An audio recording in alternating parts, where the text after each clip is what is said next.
فیصل آباد سے محمد Ashfaq Mughal. Divisional commissioner Faisal آباد راجہ جہانگیر انور کا گورنمنٹ الائیڈ ہسپتال کا دورہ۔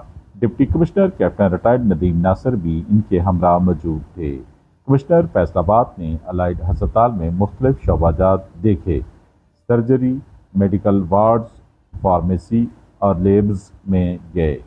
راجہ جہانگیر انور نے داخل مریضوں لواحقین سے طبی سہولیات کے متعلق دریافت بھی کیا۔